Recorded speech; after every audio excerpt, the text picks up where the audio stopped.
Welcome, Cookbook friends, to our newest episode of the Cookbook Divas podcast. Today, we're bringing you our favorite picks for new cookbooks coming out in the third week of September, arriving on shelves around September 21st.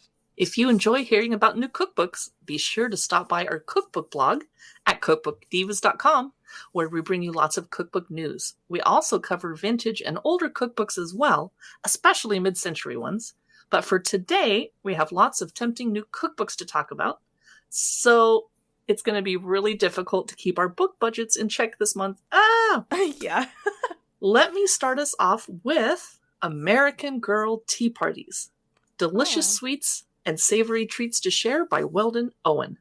And I just asked Katie if she grew up with American Girl dolls, but she did not. She was terribly deprived. Yes. You only had Barbies. Yes, oh no. Well, this gorgeous cookbook is for kid chefs of all skill levels. Inside, it presents fun ideas for creating different tea parties, including a cozy tea for an after-school playdate, a festive holiday tea party, an alfresco gathering with iced tea and summer treats, and more. Some of the 50 recipes include my favorite, cucumber mint sandwiches, berry-studded scone bites. I love the idea of a scone bite. I do too. That way when it crumbles, there's less crumbling going on. It's pre-crumbled. Yes, oh goodness. There are cheddar herb scones, peach lemon mousse parfaits, vanilla rose tea cakes, strawberry shortcakes, and chocolate palmiers. However, I was disappointed that there aren't any pictures of American Girl dolls inside, by the way. What? I'm actually surprised. If I were having a picnic, if I was a little girl still, which now I'm a grandma, but anyway, I would totally bring my dolls along on the picnic and to the tea party. So I wanted to see some pictures of dolls, and there weren't. Yeah. Oh, well, that is American Girl Tea Parties, Delicious Sweets and Savory Treats to Share by Weldon, Owen. I have another really awesome cookbook for kids. It's called Arab Fairy Tale Feasts, a literary cookbook. This is by Karim Alwari. It's the newest cookbook in the Fairy Tale Feasts collection, which is totally new to me, and I'm very excited. I gotta look up and see what else they have. Wow. I know. I was like, what? So this is a creative series that folds enchanting folk tales into cookbooks of kid-friendly recipes. So each tale symbolically incorporates food and concludes with a traditional recipe, illustrated with a charming folkloric illustration. It's so cute. So this is meant for kids aged 8 through 12, but I don't care. I'm probably going to get it for myself.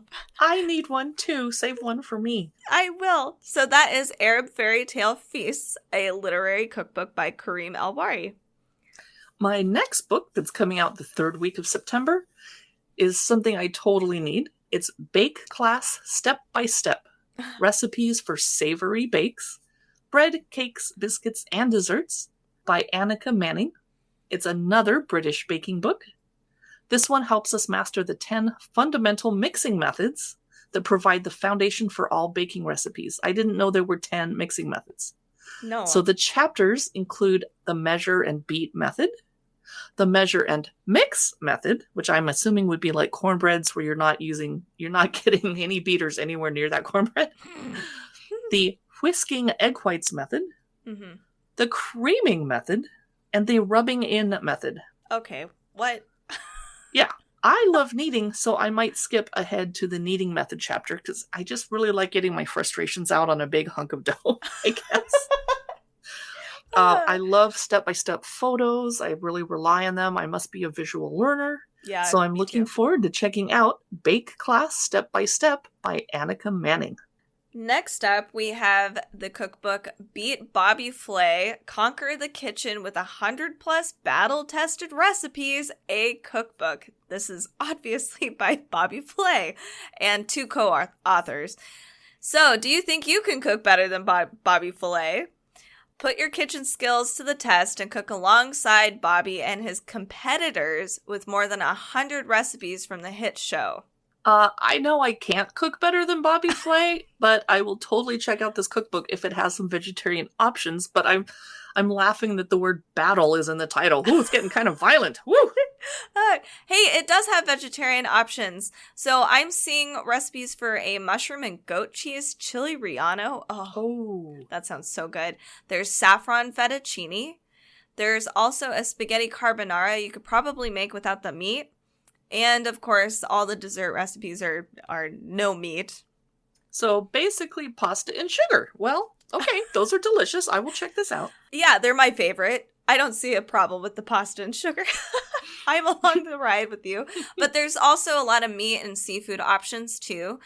There's certain recipes that are, let's see. So there's a seafood fra diavolo. I've not heard of that before. But there's also an Ethiopian chicken stew, lobster Newburg, carne asada verde, and Juicy Lucy pimento cheeseburgers. That sounds really good. Hey, isn't there a Juicy Lucy burger on the menu at Sam's Tavern here in Seattle? Oh, I don't know, but now I kind of want to go. Sorry. It sounds, yeah, going today. So this cookbook is Beat Bobby Flay, Conquer the Kitchen with 100 plus battle-tested recipes, a cookbook. Next up, I'm going to bring you Bowls and Broths, Build a Bowl of Flavor from Scratch with Dumplings, Noodles, and More by Pippa Middlehurst. I know Katie loves dumplings and noodles and bowls. I'm really excited. Pippi is otherwise known as @Pippi Eats. Oh. She's a cancer scientist turned cook. She teaches us to build a bowl from the bottom up, which I never would have thought of, starting with the building block like seasoning and sauce, and then adding your broth, and then moving up to add the noodles, and then crunchy bits and herbs for on top.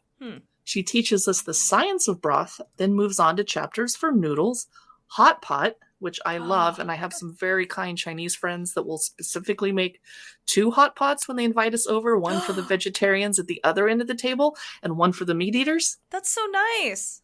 Yeah. And then the other chapters are dumplings, and then rice, and then sweets. Ugh. This sounds so good right now. I wonder if there are any ramen recipes, because I personally would love to come in from the rain this fall and just sit down to a steaming hot bowl of ramen. Me too. And they didn't let me peek into a lot of the book in advance. Feel free to send us a copy of your cookbook when you are about to publish it, by the way. We'll do you justice. Anyway, yes. I want to peek at the dumplings chapter, but I know how much work dumplings are to make and how lazy I am. I actually took 2 classes on making dumplings by hand. I passed the classes, by the way. I did almost fail when we had to mix up raw pork and raw fish with our hands, and even though we had gloves on, I was getting faint. I'm like, I'm a lifelong vegetarian, and so these very nice Chinese ladies took over for me. I don't know why they would allow you to fail. That just seems mean. Well, they wanted me to help and be actively participating, so I actively participated by cleaning up. See there, that's a good compromise. Yes. So that cookbook was Bowls and Broths by Pippa Middlehurst. My next book I want to share with you is Burnt Toast and Other Disasters, a book of heroic hacks, fabulous fixes, and secret sauces. This is by Peternell. Imagine this scene. Dinner is looking meh. Maybe the stove was left unattended for just a second too long for your original plan. Maybe the on-sale meat at the supermarket isn't quite looking worth the savings after 2 days in the fridge. Ew. Yeah, that made me cringe a little bit. Do you waste food and time trying to start from scratch or money when ordering takeout? No, you face up to the facts, step up your game, and transform that cooking conundrum into a delicious meal. The best way to do that? Follow the guidance of Peternell, a chef coming out of the restaurant kitchen to meet cooks, where they are with this funny, practical manual for making bad food good. That sounds hilarious. So certain chapters, the chapters included are burnt, hacking packages, what they should have done, schmegetables, that's really hard to say, schmegetables, meat not so cute, and special sauces for the boring. I need that. I'm a very bland, boring cook. I hate to overspice or overseason things because you can always add salt, pepper, and spices to bland food, but you can't remove them from overseasoned food unless you toss a potato in. That's true. That is true. So this looks really interesting and really hilarious. This is Burnt Toast and Other Disasters, a book of heroic hacks, fabulous fixes, and secret sauces by Peternell. My next pick is Chinese Takeout in 5. 80 of your favorite dishes using only 5 ingredients by Kwok-Lin Wan. I love 5-ingredient cookbooks, although I do have an overstuffed refrigerator at all times. But keep it simple. This one assumes you have a supply in your pantry of just 5 essentials: salt, pepper, soy sauce, sugar, and oil. Of course we all do, right? Yeah. Recipes include tom yum soup, which I love, and every time we go to the Thai place here in Redmond, I get some. Prawn toast, something I won't be making, but you guys might want to. Sweet chili salmon and lemon chicken. Sweet and sour pork balls or beef and oyster sauce. Aubergine fritters, another British book. Yeah. Chili ginger crispy tofu. And there's also a mushroom noodle soup I'm dying to make. Ooh. That's Chinese Takeout in 5. 80 of your favorite dishes using only 5 ingredients by Kwok-Lin Wan. The next new cookbook we want to let you know about is the Instant Pot Vegan Indian Cookbook, 80 Quick and Easy Plant-Based Favorites by Meena Agarwal. Ooh, I haven't tried making any Indian food in my Instant Pot yet. Now, I'm a vegetarian, not a vegan, but I could adapt these recipes and add some dairy back in, like butter chicken, but with tofu. Oh, yum. And butter.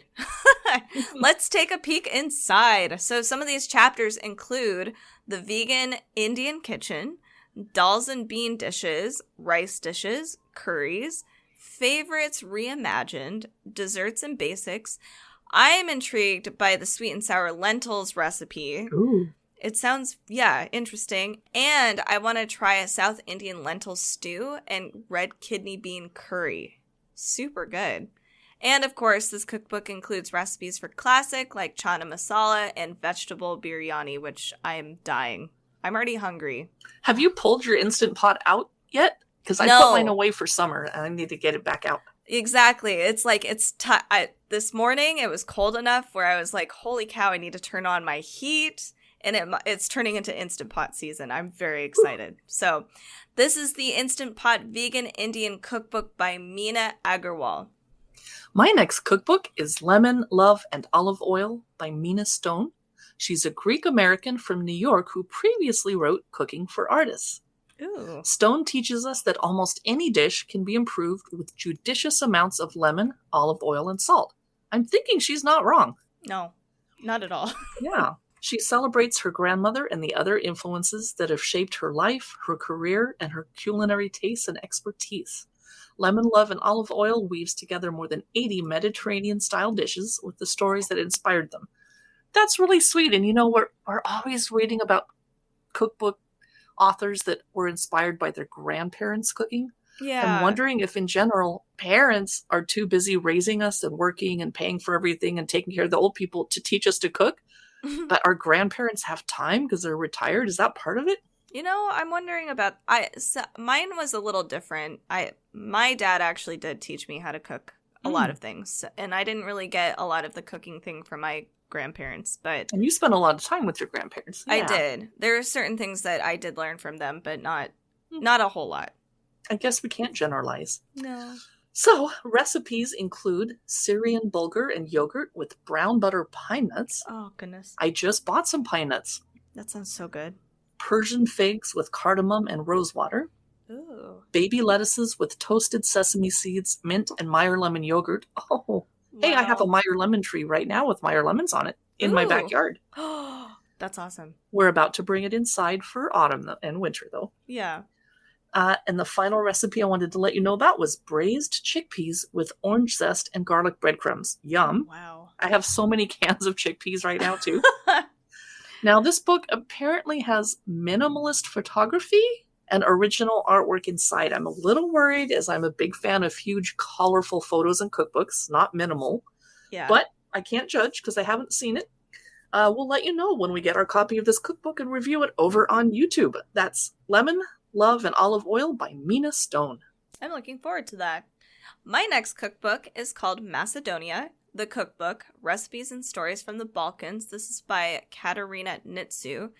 Macedonian cuisine is a rich mosaic of influences from the Mediterranean and Middle East and the neighboring countries in the Balkan Peninsula.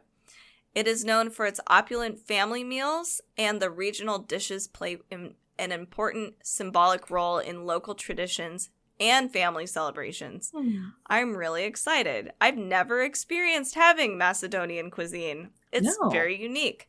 So this cookbook is basically a love letter to Macedonian culture, and the cuisine is deeply rooted in its land and traditions. Through over 100 mouth-watering recipes for mise dishes, salads, soups, fish, poultry, meat, vegetables, and delicious sweets and preserves, chef and food writer Katarina shares the authentic flavors and wisdom brought along with her family, recreated and adapted in her North American kitchen. Wow. I'm excited. I just wanted to butt in and mention the stunning cover of this book. Yeah. It has my favorite color, which is aqua or teal, and gilt gold embossing. Middle Eastern cookbooks always have the most gorgeous covers, I swear. They really do. Yeah, they totally do. I'm really excited. This just sounds so cool and very unique. I don't think I've seen a Macedonian cookbook before. So no, and you guys, when we get our hands on this, we will do a quick cookbook look-through reel over on Instagram. Yeah. And we'll do a blog post about it, and we will also do video reviews of it over on YouTube. Yeah. So look forward to Macedonia, the cookbook, recipes and stories from the Balkans by Katarina Nitsu. My next recommendation is Melba's American Comfort, 100 Recipes from My Heart to Your Kitchen by Melba Wilson. Another great cookbook cover. She's just on there just looking vibrant and happy and powerful. I love it. Yay. Melba is the owner of the legendary comfort food restaurant Melba's in Harlem, where she serves sweet potato pie, wine-braised short ribs, barbecue turkey meatloaf, deviled eggs, and twists on comfort food classics. So chapters include breakfast and brunch, comfortizers, main contentment, fish, poultry, and meat, and then fried chicken, a world of its own, some joy on the side, sweet surrender, which must be the dessert chapter, and then the book ends with the chapter, A Little Liquid Comfort. Boy, do I need some of that right now, but it's only Wednesday. It's Wine Wednesday. Hey. Yeah, there you go.